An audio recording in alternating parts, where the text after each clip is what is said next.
Okay, I'm in a 266 mood. Those of you that have been around, I built this thing years and years ago. Um, this is one of the first saws that I ported while I had the channel, and I've had this thing going for years. It's a 266 SE 1983 model, and I've put a lot of hours on this build, and it's been good. It's still a 266. It has a full skirt piston, just a basic port job. It's a super just easy going, reliable build. I wanted to try some of that Archer chain today, and so I spun up a loop of that Archer chain that Brock sent us from Beeray Farms. You can find him on Facebook.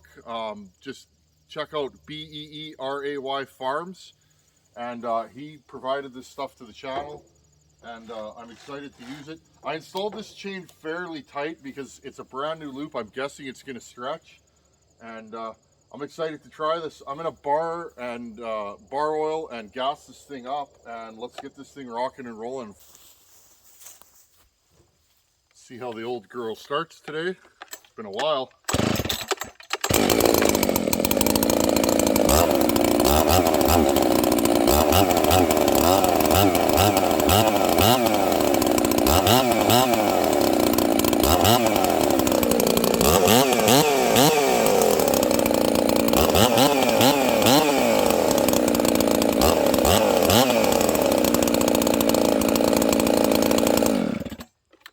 Been a great build. I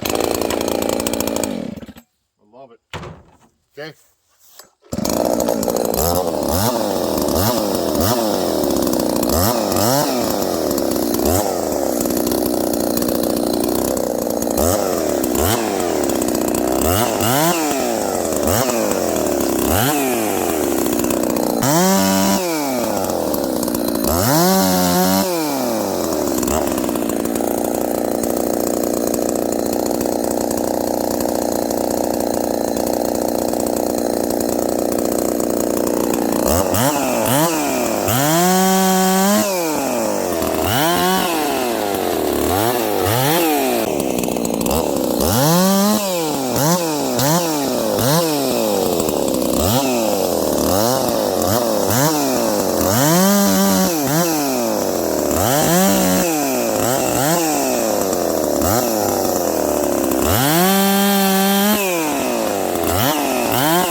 Okay, let's buck this tree up with this Archer chain. Again, just doing firewooding. This is a chain that a lot of firewooders are going to buy, so I'm going to use it for what I think most people will use it for. Let's talk about long bars versus short bars. I get that a lot. This is a 28-inch. Pretty perfect for me, friends. I got a short inseam and a long upper body. I got long arms, and I find a 28 is perfect. Look. Okay, I'm just dragging it across the ground. People say to me, why do you use such long bars for small wood? Well, a couple things. One, the main reason is, friends, I don't gotta bend over. My back can't do this. I can do that for an hour, but I can't do it for 4 or 5 hours. And if I go cutting, generally I want a full load of wood, and I need to be able to cut for as long as I need to get that done, because often I'll travel long distances to get my wood. Doing this, you see a lot of guys doing this. I'll make sure you guys can see me. Put you guys down here. Okay, friends, when I was first starting cutting, back in the day, this is what guys do here. They squat down and try and keep their bar flush with the ground. And they cut like this, okay?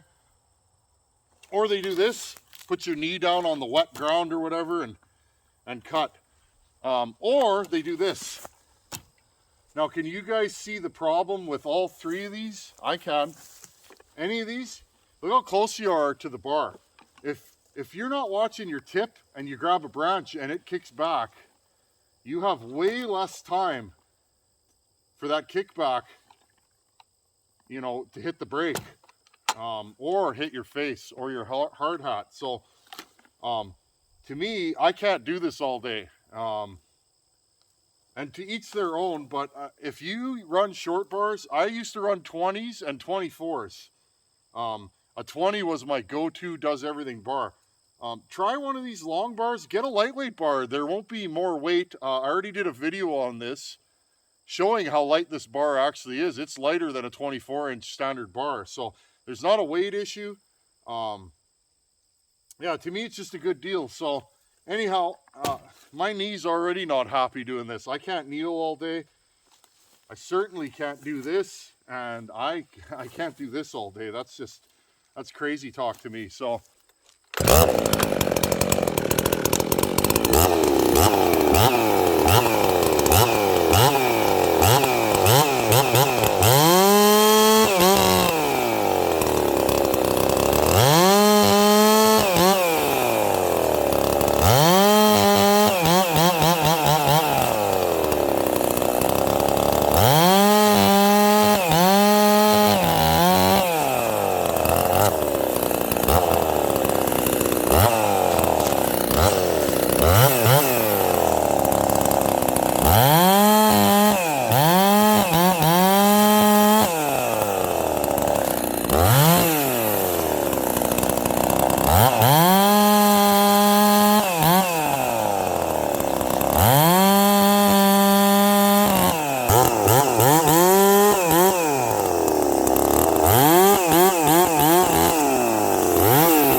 it's not too bad. We'll have a look at it after I've fucked up this whole tree. Okay, chain brake on.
Okay, right here, I take my hand off just to see how smooth and how fast is this chain cutting. It's adequate, it's fairly smooth. Not the fastest chain I've ever used, but it's more than adequate.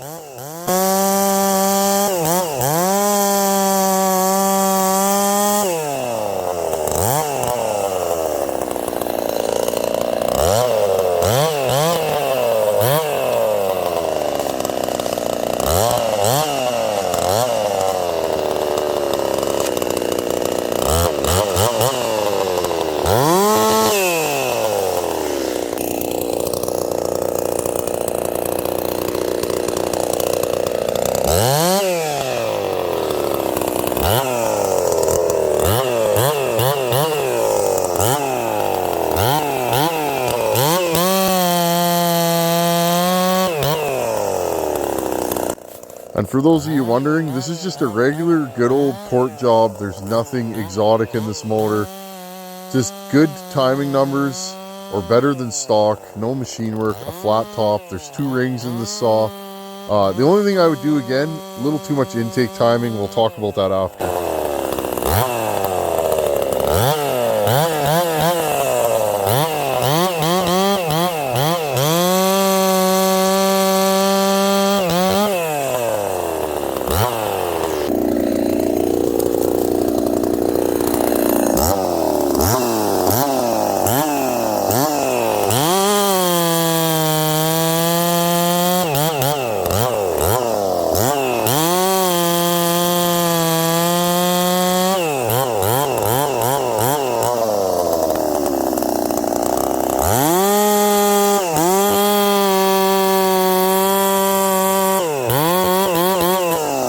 Okay, now back to intake timing. This one's over intake. Listen for it loading up right here. You'll hear it stumble.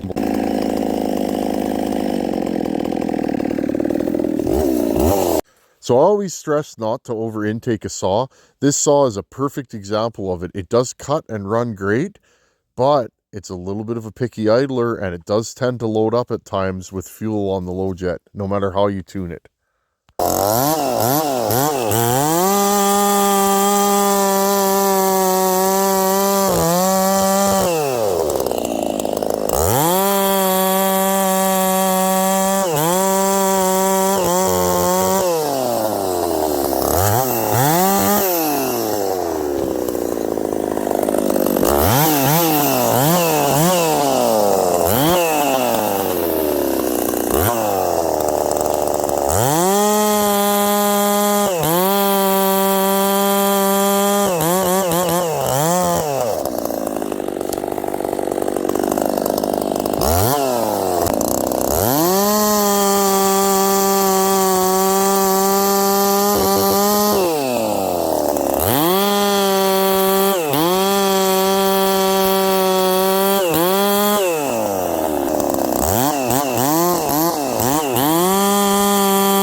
Again, there's a knot here, knot there, and a knot there. So we're not doing any speed cutting here. This is the real world.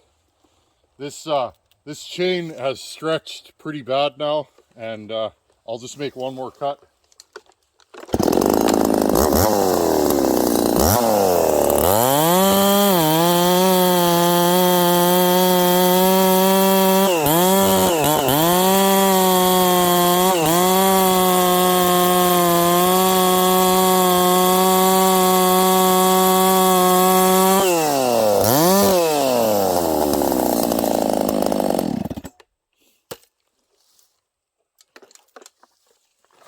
Okay, let's go back to the truck and talk about this here Archer chain. Okay. Grab my... Hey Ripsaw, how's it going? Can't wait to meet you guys in what, a month? Excited. Okay, so initial thoughts. Not a bad chain. I didn't fall this tree with this chain, so a falling chain, I like it to be smooth, not grabby. Especially in this wood. This wood is softer in the dry parts, but the knots get rock hard when it's dry. If you have a low raker, when you're falling, you'll hit a knot because they're every 6 inches on the whole tree. You'll hit that knot and you'll stop. So I'll have to do a further test of that. Limbing, very acceptable, very smooth, cuts pretty fast. Can't complain with that. Bucking, not bad. I didn't find this chain grabby when it was bucking, and it was pretty smooth, so it seems to be okay. Now, I never rate a chain based on how it comes stock. There isn't a stock chain out there that I like and that I run.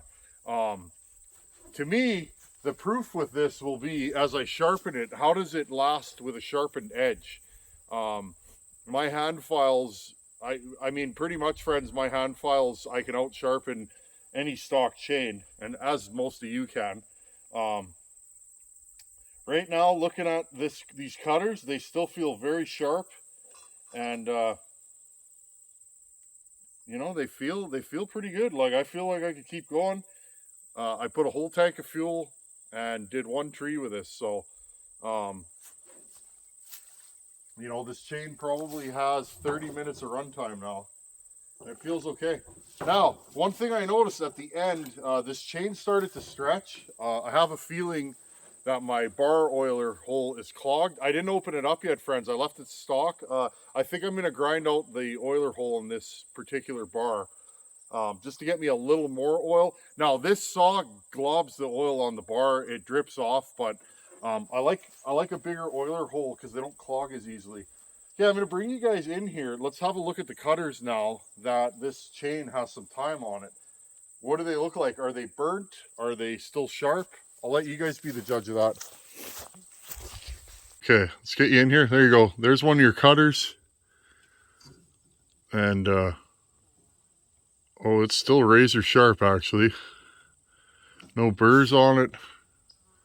Top doesn't appear to be burnt. Let's look at the next one. Oh, it's still sharp, friends. So, there's your raker height. I feel like the rakers, I don't know. I'm going to put my gauge on it. Let's find out. Okay. I put my raker on.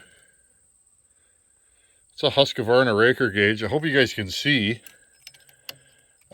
These rakers are kind of low.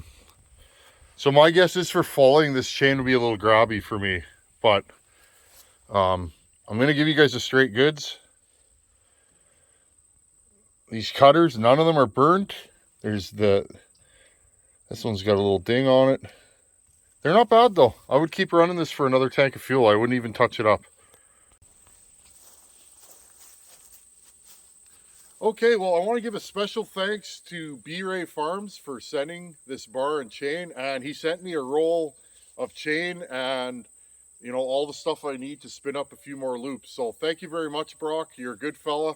And he straight up told me, friends, run it and give me feedback, good, bad, or ugly. I want to know. So those are the kind of people that I will run their products on my channel. Unfortunately, friends, in the world we're in, you know, honesty and integrity often don't go with social media, and a lot of companies will reach out to me, but they want me to make their product look incredible, you know, no matter what. And Brock told me, run the chain and, you know, say how you feel about it. And that's pretty neat. That says that's an honest fella. And at this point, this is good chain for the price it's at. And once I sharpen it, we'll see how well it holds an edge then. I really have no complaints about this chain. I cut this whole dirty tree and, you know, it still has an edge on it. I would run this for another tank before I touched it up. It didn't stretch too bad except for at the end. And I'd say at the price point that this chain's at, it's definitely well in line with the quality. So anyhow, thanks again to Beeray Farms. I appreciate you sending this with no strings attached. Because let's be honest, friends, if somebody sends me something and there's strings attached, I usually, I'll just tell them not to send it to the channel, or you won't see it on the channel. Because my honesty and integrity, and giving you guys the straight goods is more important to me than, you know, getting free product or endorsements, stuff like that. So, you know, this chain is fine. I don't mind it so far. I'm going to sharpen it and use it. And when I use up the next chain, I will spin up another one and just keep going. At this point, though, this bar, thumbs up. It's every bit as good as everybody told me these were. It's nice and light. It's you know, it's not floppy. It's just a good bar, and I'm not minding this chain so far. So anyhow, thanks for hanging out here. Hope you guys learned something. You guys know what to do, and see you guys on the next one. Thanks for watching. Take her easy. Time for question of the day.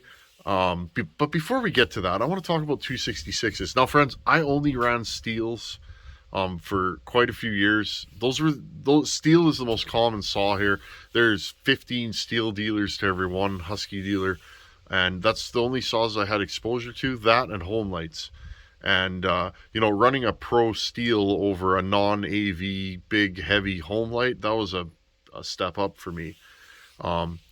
But anyways, long story short, I only had steels, and I met a fella. I was buying parts off him to rebuild one of my steels one day, and while I was there was a bunch of wood to buck up. So I didn't have a saw with me, and he's like, let's go buck some wood. So he passed me an old, dirty, broken chain braked, rattly 266, and I'd never run one. I didn't think much of it. I thought, look at this thing, it looks like it was dragged here behind a truck. Well, I ran that 266 and with a good sharp chain, and I was super impressed. And it made me think, maybe steel isn't the only saw. And brand loyalty is a funny thing for me. Like you guys know, I'm a Chevy guy, but I just bought a Ford. I really like that Ford. I know why guys love those, because they're good. There's good Dodges, there's good Chevys, and every manufacturer has really good saws, and every manufacturer has saws that were horrible. Let's be honest. And I like to run everything. You guys know I got Dolmars, I got Polans. I think it's actually Poland though, friends. There was a Poland commercial with two guys, and the one guy's like, "It's Poland, Ed. It's Poland." That's how you say it. But Homelight had some rippers. McCullough had some strong saws. There's just I don't know. I guess I enjoy saws and trucks and tools, and I got Mac and Snap-on. I got a Mac box, and I got Snap-on wrenches. It is what it is. I got Snap-on air tools. What I'm getting at is, for me, it's like I'll never limit myself to one brand with anything. If it's a good saw or a good truck, I'll buy it. It don't matter what brand it is. So, what I'm saying is, if you're starting to build your firewood arsenal or your saw collection, try some different brands. You might be surprised. Like, you know what the biggest shock for me? That 7300 Dolmar I have, which I'm still building a pipe for, friends. I've mocked up a few pipes for that thing, and they don't fit quite right. It's very tight. The chain brake on that thing moves really far, but I'll get it. But that 7300 Dolmar, that thing's a ripper. Like, wow, does that saw cut? And it's stock. So, anyhow, don't limit yourself to one brand. You'd be surprised. You might find a saw from a brand that you thought was no good. Maybe it's an Echo, maybe it's a Poland, maybe it's a Homelight. You'd be surprised. But anyhow, so I ran a 266, and that was it. I think I bought every 266 in this area. Rarely see one for sale anymore. I used to buy them almost weekly, friends. It's was a little bit of a problem for me for a while. But anyhow, on to the question of the day. Today's question is from Nathan Quinton. Nathan has an 038 mag. Sounds like it has a broken handle, and he's going through it. He says it looks like brand new inside, but it has carbon in the exhaust. But he said it's like greasy, oily carbon. He wants to know, should he pull the top end off and clean it? Well, there's two ways to look at that. Carbon will score your piston if there's a lot of it. If you have the time or the energy, for all the time it takes to pull the top end off, you could clean it that way. Or if it's greasy, try and put a rag in there and wipe it out. Spray a little, close the exhaust port with the piston, spray a little brake clean in there and try and clean it out. If it's not hard, I wouldn't worry about it. Just run the saw and clean it out. One thing I will say though, if it's been sitting for a long time, a lot of old saws, make sure there's no rust in that muffler. Um, I've had it happen. I get a good saw with a good piston and I run it, and after it's all scored up and I can't figure out why, and then I dump a spoonful of rust out of the exhaust. I've seen it and I've had it happen. So anyhow, Nathan, if that carbon is soft, just try and wipe it out, clean it out the best you can, blow it out, and run the saw. If it's hard, I would probably take the top end off and really give her a clean. Anyhow, thanks for watching. Take her easy. Later.